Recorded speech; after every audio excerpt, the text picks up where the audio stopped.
Hello दोस्तों, स्वागत है आप सभी का मैथ्स वाटिका में। दोस्तों मैं हूं रूपेश यादव। टॉपिक के कुछ इंपॉर्टेंट पहले फॉर्मूला को देखेंगे और फिर उसके बाद इसके अगले क्लास से हम लोग इसके टाइप वाइज क्वेश्चंस को करेंगे।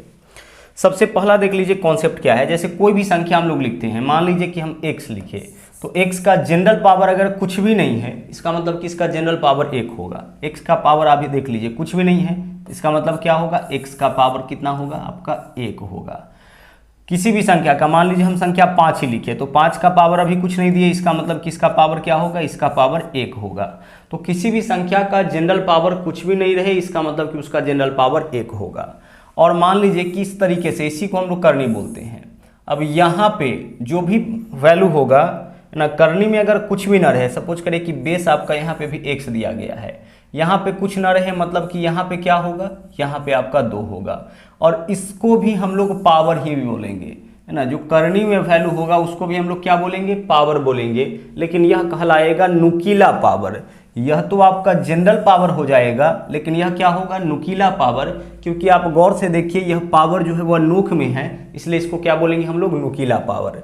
तो नुकीला पावर किसी भी संख्या का कुछ न रहे, इसका मतलब कि 2 होगा। करनी में कुछ भी नहीं लिखा जाए, इसका मतलब कि यहाँ पे डिफॉल्ट वैल्यू क्या है, 2 है। और जनरल पावर कुछ भी ना लिखा जाए, इसका मतलब कि क्या है, आपका 1 है।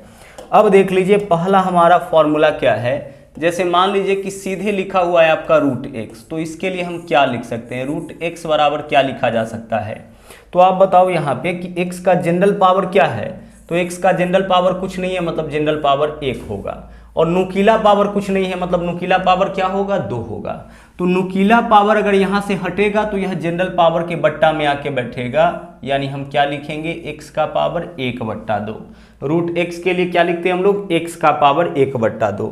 जैसे मान लीजिए इसी क्वेश्चन में ऐसे रहता, यहाँ पे x रहता, इसका पावर आपका m रहता, यहाँ पे n रहता। इसके लिए हम क्या लिखेंगे, तो x का जनरल पावर कितना है, m, तो m रहेगा ऊपर में। और नुकीला पावर अगर हटेगा तो यह जनरल पावर के बट्टा में आके बैठेगा, यानी हम क्या लिखेंगे, x का पावर m/n लिखेंगे। जब भी नुकीला पावर आपका हटेगा तो वह कहाँ बैठेगा, वह आपका जनरल पावर के बट्टा में आके बैठेगा। तो हम √x के लिए क्या लिखते हैं, यही कारण है कि √x के लिए हम लोग लिखते हैं x का पावर 1/2। आगे चलिए, अब इसके आगे बढ़ते हैं। अगला देख लीजिए फॉर्मूला क्या है। उसी तरीके से अगर हम आपसे कहें कि x के बदले में हम क्या लिख सकते हैं, तो x के बदले में हम लिख सकते हैं √x गुना √x। अब क्या इतना लिखा जा सकता है x के बदले में, देखिए जरा सा।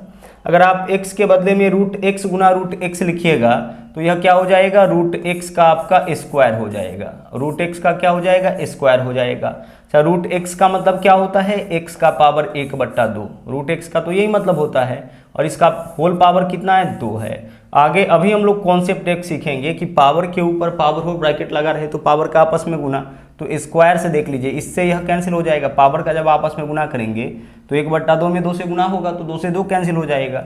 x का पावर 1 बचा, यानी कितना बचा, x बचा। तो हम x के लिए √x गुना √x लिख सकते हैं। इसका अपना एक फ़ायदा है जो अभी हम क्लियर करते हैं, देखिए क्या फ़ायदा है। जैसे मान लीजिए कि कहीं भी वैल्यू आपका 3 लिखा गया है, तो इसके लिए हम क्या लिख सकते हैं, इसके लिए हम लिख सकते हैं √3 गुना √3, ठीक है। अगर वैल्यू कहीं पे 7 लिखा गया है तो उसके लिए हम √7 गुना √7 लिख सकते हैं। 5 लिखा गया है तो उसके लिए √5 गुना √5 लिखा जा सकता है। अब इसका लाभ देखिए इस वाले फॉर्मूला में आपको दिखेगा। अब अगर हम x में भाग करें √x से, तो क्या हम x में √x से भाग कर सकते हैं, बिल्कुल भाग कर सकते हैं। कितना बार में भाग कर सकते हैं, √x बार में आप भाग कर सकते हैं। क्यों ऐसा होगा, क्योंकि x के बदले आप क्या लिखोगे, ऊपर में x है तो इसके बदले आप लिखोगे √x गुना √x, ठीक है। इस x के बदले में यही तो लिखोगे आप, और इसमें हमें कितना से भाग करना है, √x से भाग करना है। तो इससे यह कैंसिल हो गया, क्या बचा, √x। मतलब x में √x से भाग करेंगे तो क्या बचेगा, x में अगर हम √x से भाग करेंगे तो √x बचेगा। जैसे एक और एग्जांपल लीजिए, अगर हम 3 में भाग करें √3 से तो क्या बचेगा, तो 3 में अगर हम √3 से भाग करेंगे तो √3 बचेगा। 5 में अगर √5 से भाग करेंगे तो क्या बचेगा, √5 बचेगा। अरे 3 का मतलब क्या हुआ, 3 को हम ऐसे तो लिख सकते हैं ना, 3 को क्या लिख सकते हैं, √3 गुना √3 लिख सकते हैं।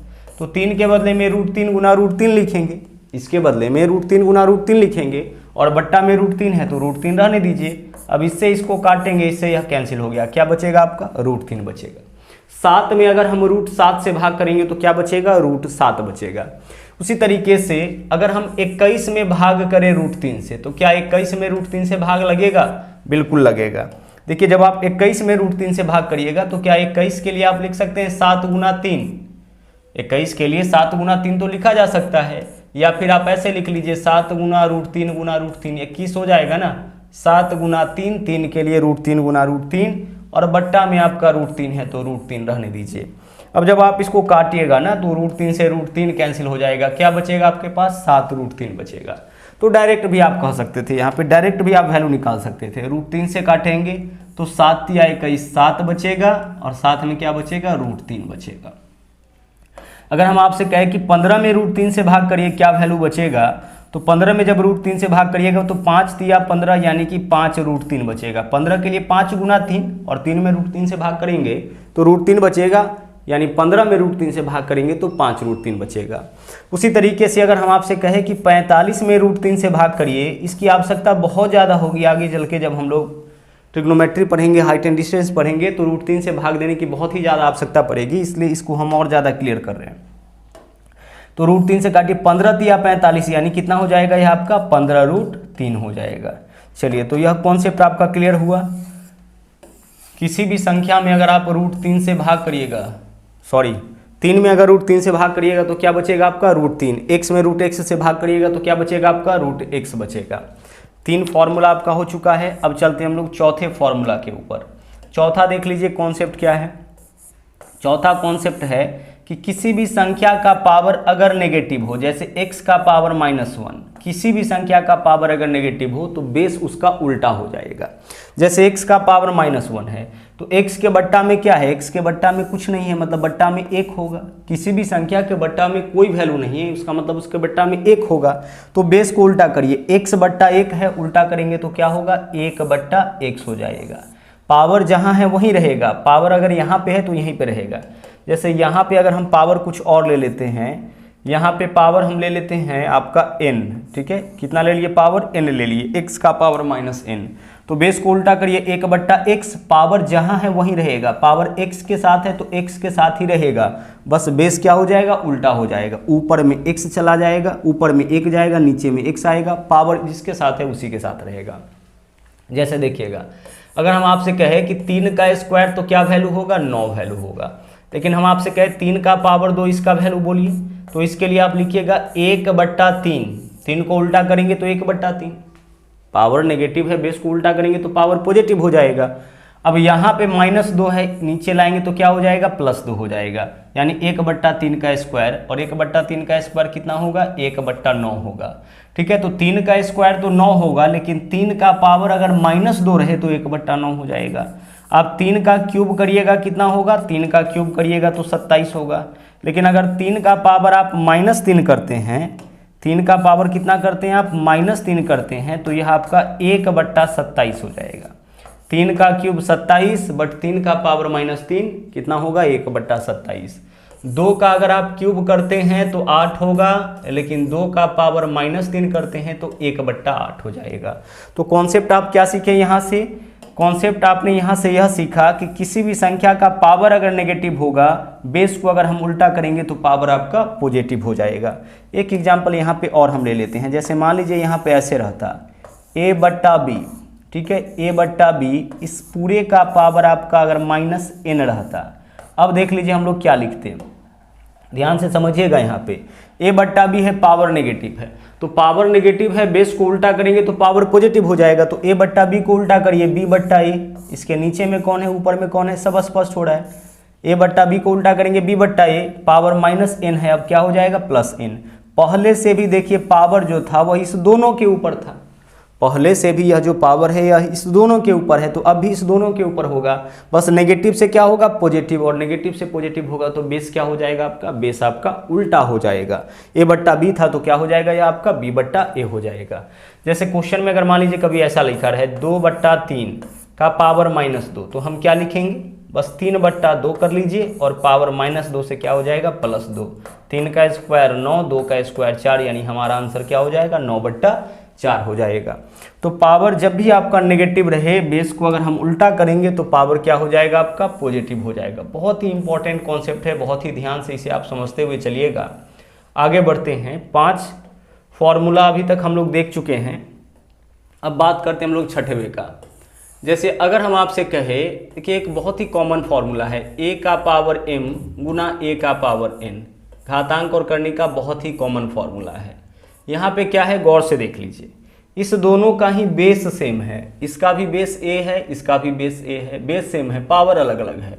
तो बेस सेम रहे और गुना में रहे तो पावर जुड़ता है, यह बात आप लोग भली भांति जानते हैं। तो a को हम एक बार लिखेंगे और पावर को जोड़ के लिखेंगे, क्या हो जाएगा a का पावर m प्लस n। क्यों होता है ऐसा देख लीजिए। जैसे मान लीजिए कहीं लिखा हुआ है 2 का पावर 3 और गुने 2 का पावर 4, क्या लिखेंगे हम इसके लिए, बेस को सिर्फ एक बार लिखिए, बेस सेम है गुना में है ना, तो बेस को सिर्फ एक बार लिखिए, पावर को जोड़ कर तो 3 और 4 7, यानी 2 का पावर 7 लिखेंगे। ऐसा इसलिए करते हैं क्योंकि 2 के पावर 3 का मतलब है कि 2 गुना 2 गुना 2 कितनी बार 3 बार, इंटू 2 का पावर 4 का मतलब क्या है 2 गुना 2 गुना 2 गुना 2 कितनी बार 4 बार। अब कुल मिला के 2 कितना बार आया देखिए, 1 2 3 4 5 6 7, कुल मिला के 2 7 बार आया, तो 2 का पावर क्या लिखेंगे हम 7 लिखेंगे। तो यही कारण है कि बेस सेम रहता है और गुना में रहता है तो पावर हम लोग क्या करते हैं जोड़ लेते हैं। जब भी बेस सेम रहे और गुना में रहे तो पावर को हम लोग जोड़ लेंगे। जैसे x का पावर a इंटू एक्स का पावर b, तो हम क्या लिख सकते हैं इसके लिए लिखेंगे x का पावर a प्लस b, यही तो लिखेंगे ना। बेस सेम रहे गुना में रहे तो पावर जुटेगा। अगला कॉन्सेप्ट देख लीजिए क्या है। अगला कॉन्सेप्ट यानी अगला फॉर्मूला ही है नंबर 7 कि अगर बेस सेम रहे, जैसे a का पावर m, ठीक है, और a का पावर n, दोनों जगह बेस देख लीजिए कितना है, यहाँ भी बेस a है, यहाँ भी बेस a है, पावर अलग अलग है। तो बेस सेम रहे भाग में रहे, अच्छा भाग को हम बट्टा में भी तो लिख सकते हैं, ऐसे भी तो लिख सकते हैं a का पावर m भाग के जगह बट्टा a का पावर n। तो बेस सेम रहे भाग में रहे या फिर बट्टा में रहे, दोनों का मतलब सेम होता है। तो पावर इस केस में क्या होता है घट जाता है, तो a को एक बार ही लिखेंगे और पावर को घटा के यानी m माइनस n, ठीक है। बेस सेम है भाग में है तो पावर क्या होगा घटेगा, तो बेस को एक बार लिखिए पावर को घटा के लिखिए, है ना। भाग लिखिए बट्टा लिखिए, दोनों का मतलब एक ही होगा। जैसे हम आपसे कहें 2 का पावर 8 भागा 2 का पावर 3, इसका वैल्यू बताइए, तो आप क्या करिएगा 2 को एक बार ही लिखिए और पावर को घटा के, तो 8 में से 3 माइनस करेंगे कितना हो जाएगा 5 हो जाएगा। 2 के पावर 8 यानी कि ऊपर में 2 8 बार आया होगा और 2 का पावर 3 यानी कि नीचे में 2 3 बार आया होगा, तो 3 2 से 3 2 कैंसिल हो जाएगा, ऊपर में 5 2 बच जाएगा। तो बेस सेम रहे और भाग में रहे तो पावर क्या होगा घटेगा। अगर मान लीजिए कभी क्वेश्चन ऐसे ला जाए इस तरीके से a का पावर n माइनस m, इस तरीके से आ जाए, तो क्या हम इसके लिए a का पावर n बट्टा a का पावर m नहीं लिख सकते हैं, बिल्कुल लिखा जा सकता है ना। इसके लिए इतना तो लिखा जा सकता है ना, देख लीजिए बेस सेम है और भाग में है यानी कि बट्टा में, बट्टा या भाग एक ही चीज़ है, बट्टा में है तो पावर क्या होगा घटेगा। तो इसके लिए इतना भी लिखा जा सकता है या फिर इसके लिए हम लोग इस चीज़ को भी लिख सकते हैं। आगे चलिए अगला कॉन्सेप्ट देख लीजिए क्या है। अगला आपका कॉन्सेप्ट साथ में फॉर्मूला भी आप इसको कह सकते हैं। अगला है आपका किसी भी संख्या का पावर अगर 0 होगा तो उसका वैल्यू क्या होगा 1। कोई भी संख्या है अगर उसका पावर 0 होगा तो उसका मान आपका 1 हो जाएगा। जैसे x का पावर 0, इसका मान 1 क्यों होता है समझ लेते हैं। जैसे अगर हम आपसे कहें कि चलिए x का पावर 3, ओके, x का पावर 3 या फिर कोई और वैल्यू ले लीजिए, हम 5 ही ले लेते हैं, 5 का पावर 3 बट्टा 5 का पावर 3, इसका वैल्यू क्या आएगा, इसका वैल्यू आपका कितना होगा 1 होगा। अब इसी को हम लोग लिखेंगे 5 का पावर 0, क्यों लिखेंगे, तो अभी आप फॉर्मूला देखे थे, बेस सेम रहे भाग में रहे तो पावर घटेगा, तो बेस को एक बार लिखिए पावर को घटा के, तो 3 में से 3 माइनस करिए कितना हो जाएगा 0, और इधर बराबर में 1 है तो 1। इसके लिए हम लोग इतना लिखें, बेस सेम है भाग में है तो पावर घटेगा, तो यहाँ पे क्या हो जाएगा 0, और पहले से बराबर में 1 था ही। तो कहने का मतलब है कि कोई भी संख्या हो अगर उसका पावर 0 हो तो उसका मान क्या हो जाता है 1 हो जाता है, इसका मान क्या हो जाता है 1 हो जाता है। पावर 0 का मतलब सीधा सा है कि जितना बेस ऊपर में रहा होगा, जितना बेस पावर ऊपर में उतना ही बेस पावर नीचे में। जैसे मान लीजिए कि अगर हम आपसे कहें कि 55 है, इसका पावर अगर हम 0 लेते हैं तो वैल्यू क्या होगा, तो 55 के पावर 0 का भी मान आपका कितना हो जाता है 1। कोई भी संख्या है अगर उसका पावर 0 है तो उसका वैल्यू आपका 1 हो जाता है। चलिए आगे बढ़ते हैं। अगला कॉन्सेप्ट देख लीजिए क्या है। अगर संख्या इस तरीके से लिखा जाए कहीं रूट एक्स गुना रूट वाई, आगे भी हो तो हम इसको एक ही रूट के भीतर ऐसे लिख सकते हैं रूट एक्स वाई। ओके, उसी तरीके से जैसे मान लीजिए कि रूट 2 ऐसे रहे, रूट 2 गुना रूट 3, तो क्या लिखेंगे हम लोग इसके लिए, एक ही रूट के भीतर दोनों को गुना करके रूट अंडर 2 गुना 3 यानी कि 6, इतना हम लिख सकते हैं इसके लिए। ओके, कोई भी वैल्यू लिख के देख लीजिएगा। अगला देख लीजिए, अगला है आपका अगर रूट के भीतर इस तरीके से वैल्यू आए रूट एक्स बट्टा वाई, तो हम इसके लिए अलग अलग लिख सकते हैं रूट एक्स। अच्छा, इसको ऐसे लिख लीजिए, इसको आप इस तरीके से लिख लीजिए, जैसे मान लीजिए ऐसे रहे आपका वैल्यू रूट एक्स बट्टा रूट वाई, तो हम इसके लिए क्या लिख सकते हैं, इसके लिए हम लिख सकते हैं रूट अंडर एक्स बट्टा वाई, यानी अलग अलग हो तो इसको हम एक साथ भी लिख सकते हैं। ठीक है, रूट एम बट्टा रूट एन तो रूट अंडर एम बट्टा एन। जैसे मान लीजिए ऐसे रहे कहीं रूट 8 बट्टा रूट 2, तो हम इसके लिए ऐसे लिख सकते हैं रूट अंडर 8 बट्टा 2, काटिए 2 चौके 8, 4 का वर्गमूल 2, तो इस तरीके से यह लिखा जा सकता है। ओके, चलिए आगे बढ़िए। अब आपका 10 नंबर तक फॉर्मूला हो चुका है। नंबर 11 देख लीजिए क्या है। नंबर 11 देखिए क्या है। अगर मान लीजिए इस तरीके से कहीं वैल्यू लिखा रहे रूट अंडर ए प्लस रूट अंडर बी, इस तरीके से, तो क्या हम इसके लिए एक ही रूट के भीतर ए प्लस बी लिख सकते हैं? क्या इसके बराबर में यह होगा? नहीं, बिल्कुल इसके बराबर में ऐसा नहीं होगा। ठीक है, इसको आप ध्यान से समझिएगा। अगर रूट ए गुना रूट बी होता तो रूट अंडर ए बी लिख सकते हैं, रूट ए बट्टा रूट बी होगा तो रूट अंडर ए बट्टा बी लिख सकते हैं, लेकिन प्लस में रहने पर हम बराबर नहीं लिख सकते हैं। ओके, प्लस में रहने पर हम बराबर नहीं लिख सकते हैं। देखिए प्रैक्टिकली इस चीज़ को हम चेक करके बता देते हैं। जैसे रूट ए, ठीक है, रूट ए गुना रूट बी आपने देखा कि इसके लिए क्या लिखा जा सकता है, इसके लिए रूट अंडर ए बी लिखा जा सकता है। तो कोई भी वैल्यू लेके हम लोग चेक कर लेते हैं। ए के जगह चलिए हम ले लेते हैं, ए के जगह ले लेते हैं 9, तो रूट 9 हो गया। बी के जगह ले लेते हैं 16, तो रूट 16 हो गया।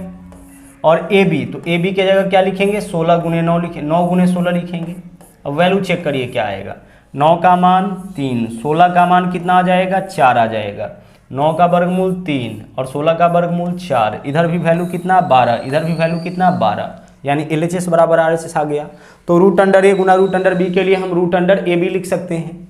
लेकिन अगर हम a प्लस बी की बात करें तो देख लीजिए a के जगह हम 9 लेते हैं, तो रूट a का मान a के जगह हम क्या लेते हैं, 9 लेते हैं, और b के जगह 16 लेते हैं, और इसको सेटिस्फाई करके देखते हैं। रूट ए का मान क्या होगा 3, रूट बी का मान बी के जगह 16 तो 4 हो जाएगा। इधर वैल्यू कितना आ गया, 4 और 3 7। इधर देखिए a प्लस बी, तो ए के जगह 9, बी के जगह 16, 16 9 25, 25 का वर्गमूल कितना हो जाएगा, 5 हो जाएगा। इधर वैल्यू कितना आया 7 और इधर वैल्यू क्या आया 5, क्या दोनों बराबर हुआ? नहीं। इसका मतलब यह है कि रूट ए प्लस रूट बी के लिए हम रूट अंडर ए बी नहीं लिख सकते हैं। तो अगर आप गौर किए होंगे तो पता चला होगा कि इसका वैल्यू, इधर वाला का वैल्यू ज़्यादा आया है इस तरफ वाले से। यानी कहने का मतलब यह है कि अगर रूट वाला अलग अलग लिखेंगे और बीच में प्लस का चिन्ह होगा तो अलग अलग वाला का वैल्यू बड़ा होगा एक साथ वाले से। रूट ए प्लस रूट बी का वैल्यू हमेशा क्या होगा, बड़ा होगा, किससे, रूट अंडर ए बी से। डायरेक्ट क्वेश्चन यहाँ से आता है। लेकिन अगर रूट अंडर ए माइनस रूट अंडर बी लिखे, उस केस में इसका वैल्यू छोटा हो जाएगा, किससे, रूट अंडर ए माइनस बी से। रूट अंडर ए माइनस बी से इसका वैल्यू जो होगा ना, वह रूट अंडर ए माइनस बी से छोटा हो जाएगा। तो यहाँ से भी डायरेक्ट क्वेश्चन आपसे पूछे जाते हैं और यहाँ से भी आपसे डायरेक्ट क्वेश्चन पूछे जाते हैं। इस तरीके से मिलेगा, जैसे root under 7 plus root under 5, ठीक है। अब इसका आपको रूट अंडर 12 के साथ संबंध बताना होगा कि निम्नलिखित में से कौन सा सही है। कहीं किसी ऑप्शन में आपका इसको बड़ा करेगा, किसी में इसको छोटा करेगा, किसी में आपको बराबर करेगा। आपको चुनना होगा कि कौन सा ऑप्शन करेक्ट है। तो आप सोच के देखिए ज़रा सा कि इसमें कौन सा वैल्यू आपका, मतलब इसमें और इसमें क्या संबंध होगा। तो अलग अलग वाला का वैल्यू क्या होगा आपका, अलग अलग वाला का वैल्यू हमेशा ज़्यादा हो जाएगा एक साथ वाले से। A B A plus B, A B A plus B, 7 5 12। तो अलग अलग वाला का वैल्यू हमेशा क्या होगा, एक साथ वाले से बड़ा होगा। माइनस में रहने पर अलग अलग वाला का वैल्यू हमेशा एक साथ वाले से छोटा हो जाएगा। आगे चलिए, अगला है मान लीजिए कि इस तरीके से रहे x का पावर m, अब इसका पावर रहे n और इसका पावर रहे p, इस तरीके से मिले तो हम इसके लिए देखिए क्या लिख सकते हैं। यहाँ पे मामला देख लीजिए क्या है, यह तो बेस है आपका, बेस इसमें कौन है, x है, और इसका पावर m, इसका पावर n, इसका पावर p, यानी कॉन्सेप्ट है पावर के ऊपर पावर के ऊपर पावर। तो बेस को तो हम एक बार लिखेंगे ही, और पावर के ऊपर पावर के ऊपर पावर हो तो पावर का आपस में गुना होगा, तो m गुना n गुना p। क्या लिखेंगे हम इसके लिए, x का पावर m गुना n गुना p। पावर के ऊपर पावर हो, ब्रैकेट लगा रहे तो पावर का आपस में गुना हो जाएगा। जैसे मान लीजिए ऐसे रहे क्वेश्चन, 2 का पावर 3 का पावर 2 का पावर 4, ऐसे। तो बेस जो भी है उसको तो हम एक बार लिखेंगे, बेस तो यही है, और पावर को गुना कर देंगे, तो 3 दूना 6 चौके 24, 2 का पावर कितना हो जाएगा, यह 24 हो जाएगा। तो पावर के ऊपर पावर हो, ब्रैकेट लगा रहे तो पावर का आपस में गुना हो जाएगा। जैसे मान लीजिए क्वेश्चन ऐसे आए, 32 के पावर 1/5 का वैल्यू क्या होगा। यहाँ भी हम लोग यही मेथड यूज करेंगे। 32 के लिए क्या लिखेंगे हम, 2 का पावर 5 लिख सकते हैं। 32 के लिए क्या लिख सकते हैं, 2 का पावर 5 लिख सकते हैं। 2 का पावर 5 ही तो 32 होता है, और इसका पावर 1/5 पहले से है तो रहने दीजिए। यह वैल्यू 32 का है, और इसका जो भी पावर है उसको अपनी जगह पे रहने दीजिए। अब वही फॉर्मूला लागू करिए, पावर के ऊपर पावर है, ब्रैकेट लगा रहे तो पावर का आपस में गुना। तो 5 में जब 1/5 से गुना करिएगा तो इससे यह कैंसिल हो जाएगा, 2 का पावर 1 बचेगा, यानी क्या बचेगा हमारे पास, 2 बचेगा। तो पावर के ऊपर पावर हो, ब्रैकेट लगा रहे तो पावर का आपस में गुना। लेकिन अगर ऐसे रहे, x का पावर m का पावर n का पावर p, इस तरीके से रहे, तो इस बार भी क्या है ना कि पावर के ऊपर पावर तो है लेकिन ब्रैकेट लगा हुआ नहीं है। तो जब ब्रैकेट लगा हुआ ना रहे तो इसका क्रिया ऊपर से नीचे की ओर होगा, यानी पावर को ऊपर से नीचे की ओर हम लोग समेटते हुए आएंगे। समेटते हुए आएंगे कहने का मतलब यह है कि अगर ऐसे रहे 2 का पावर 3 का पावर 2 का पावर 2 का पावर 3 का पावर 2, इस तरीके से रहे क्वेश्चन, ठीक है। अगर ब्रैकेट लगा रहता तो 2 3 6 दूना 12 हो जाता है ना, 2 3 6 दूना 12 हो जाता 2 का पावर, लेकिन ब्रैकेट लगा हुआ नहीं है तो पावर को ऊपर से समेटते हुए आएंगे। यानी सबसे पहले पहला बेस वैसे ही लिखिए, पहला पावर वैसे ही लिखिए, और पहला क्रिया यही करेंगे, 3 का स्क्वायर कितना हो जाएगा, 9। ओके, चलिए आगे बढ़िए। अब बेस को तो वैसे ही रहने दीजिए, अब करेंगे 2 का पावर 9, तो 2 दूना 4 दूना 8 16 32 64 128 256 512, यानी 2 का पावर कितना हो जाएगा आपका, 512 हो जाएगा। तो पावर के ऊपर पावर हो, ब्रैकेट लगाना रहे तो पावर का क्रिया ऊपर से नीचे की ओर। सबसे पहले हम करेंगे 3 का स्क्वायर तो 9 होगा, फिर 2 का पावर 9 तो 512, यानी कंप्लीट वैल्यू कितना आ गया, 2 का पावर 512। लेकिन अगर ब्रैकेट लगा रहता तो 2 3 6 दूना 12, 2 का पावर सिर्फ 12 होता। तो यह डिफरेंस होता है पावर के ऊपर पावर हो और ब्रैकेट लगा रहे तब, और ब्रैकेट ना लगा रहे तब, इस दोनों ही केस में। ओके, चलिए आगे देखिए। अगला कॉन्सेप्ट देख लीजिए क्या है। जैसे मान लीजिए कि इस तरीके से संख्या लिखा रहे, यहाँ पे x है रूट में, अब यहाँ पे आपका लिखा जाए, यहाँ पे लिखा जाए आपका m पहली करनी में, दूसरा करनी में n और तीसरा करनी में p, इस तरीके से रहे तो इसे हम क्या लिख सकते हैं। गौर से देखिए, यहाँ पे बेस तो आपका x ही है, तो x को तो अपने जगह पे लिखिए। इसका जनरल पावर क्या है, कुछ नहीं है, मतलब 1। जनरल पावर तो यहीं पे होता है ना, यहाँ पे होगा या फिर यहाँ पे होता है, तो जनरल पावर तो कुछ नहीं है, मतलब जनरल पावर 1। तो जनरल पावर हमेशा ऊपर रहेगा, और नुकीला पावर हमेशा कहाँ रहेगा, बट्टा में। तो नुकीला पावर 1 नहीं है, इस बार 3 3 है, तो जितना भी नुकीला पावर है उसका गुना एक साथ होगा लेकिन बट्टा में। तो m गुना n गुना p कहाँ रहेगा, 1 के बट्टा में, m गुना n गुना p। जनरल पावर का गुना एक साथ लेकिन ऊपर में, नुकीले पावर का गुना एक साथ लेकिन कहाँ पे होगा, नीचे में। तो x का जनरल पावर कुछ नहीं है, 1 है तो 1 लिखे, नुकीला पावर mnp है तो mnp का गुना कहाँ होगा, नीचे में होगा। जैसे मान लीजिए कि क्वेश्चन आपका इस तरीके से आ जाए, 5 का पावर यहाँ पे आ जाए आपका 9, ठीक है, और उसके बाद देख लीजिए यहाँ पे आपका आ जाए 3 और यहाँ पे आ जाए आपका 2, ठीक है, और इसका कंप्लीट पावर कितना हो जाए, 4 हो जाए। तो इसका वैल्यू क्या होगा, सॉल्यूशन क्या होगा। सबसे पहले इसमें से पहचानिए कि बेस कौन है, तो बेस तो यही 5 है ना, तो 5 को एक बार लिखिए। अब इसका जनरल पावर कौन कौन है, तो यह भी इसका जनरल पावर है, यह भी जनरल पावर है। जनरल पावर कहाँ रहता है, किसी भी संख्या के जस्ट ऊपर दाहिनी ओर। तो जनरल पावर का गुना एक साथ, तो 9 चौके 36, 36 कहाँ रहेगा, 36 ऊपर में रहेगा, चूंकि 36 जनरल पावर है। जनरल पावर का एक गुना एक साथ लेकिन ऊपर में, और नुकीले पावर का गुना एक साथ नीचे में। तो 3 दूना 6, 6 कहाँ रहेगा, नीचे में रहेगा। काटिए 6 से, 6 गुने 6 36, यानी क्या बचा यहाँ पे, 5 का पावर 6 बचा। पावर 6 तो ऊपर ही बचा है ना, यानी यह आपका वैल्यू हो जाएगा। तो जितना भी नुकीला पावर है उसका गुना एक साथ होगा नीचे में, है ना, जनरल पावर के नीचे में, और जनरल पावर का गुना हमेशा कहाँ होगा, ऊपर में होगा। जनरल पावर का गुना एक साथ ऊपर में, नुकीले पावर का गुना एक साथ होगा, लेकिन कहाँ पे होगा, नीचे में होगा। तो यह था आपका घातांक और करनी का कुछ इंपॉर्टेंट फॉर्मूला, जिसको आगे चल के हम लोग यूज करेंगे क्वेश्चन बनाने के दौरान। तो आज के क्लास में इतना ही, वापस मुलाकात होगी अगले दिन।